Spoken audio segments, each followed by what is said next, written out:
माता लक्ष्मी हिंदू धर्म की प्रमुख देवियों में से एक हैं।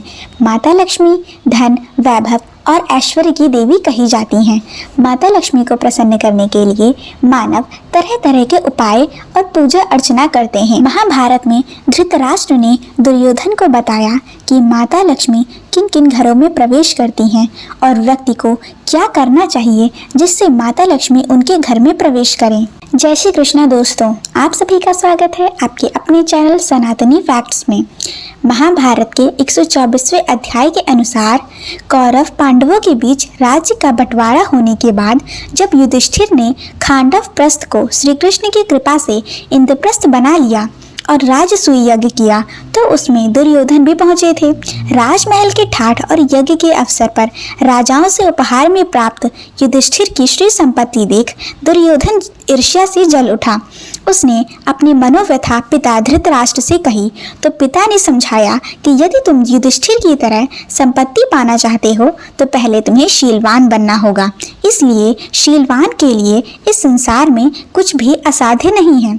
आखिर शील का सामर्थ्य क्या है? दुर्योधन के यह पूछने पर धृतराष्ट्र ने एक कहानी सुनाई।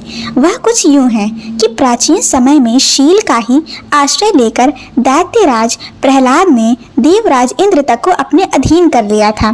तब परेशान इंद्र देवगुरु बृहस्पति के पास पहुंचे और अपने कल्याण का उपाय पूछा। देवगुरु ने उन्हें इसे जानने के लिए दैत्य गुरु शुक्राचार्य के पास भेजा और शुक्राचार्य ने प्रहलाद के पास जाने की सलाह दी। कथा के अनुसार इंद्र ब्राह्मण का वेश बनाकर अपने कल्याण का मार्ग जानने प्रहलाद की सेवा में उपस्थित हुए। प्रहलाद ने कहा कि मैं क्रोध को जीतकर मन और इंद्रियों को नियंत्रण में रखता हूँ। इसी के बूते मैंने अपना शील साधा है।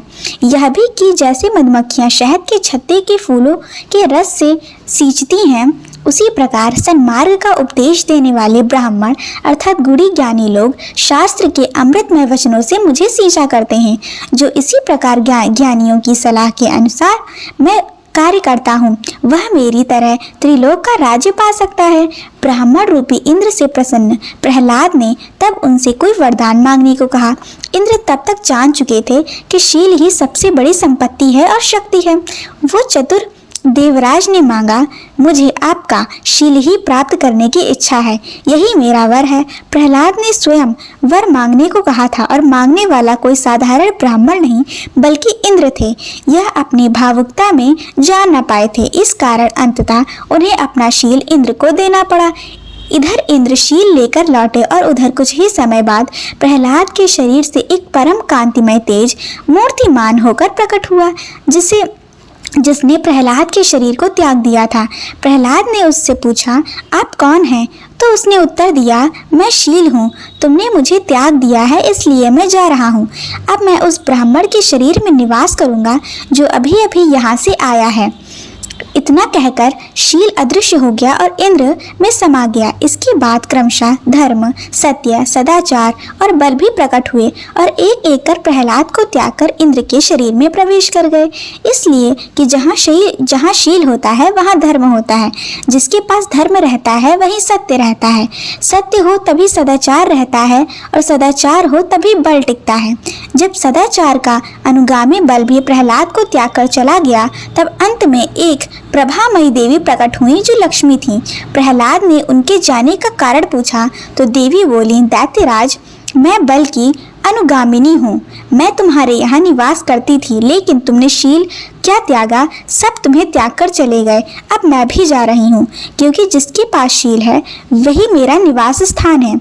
ऐसा कहकर लक्ष्मी भी इंद्र के पास चली गई। जाने की बेला देवी लक्ष्मी ने सुंदर वचन कहे जो सभी मानवों के लिए लक्ष्मी पाने का मानव महामंत्र है।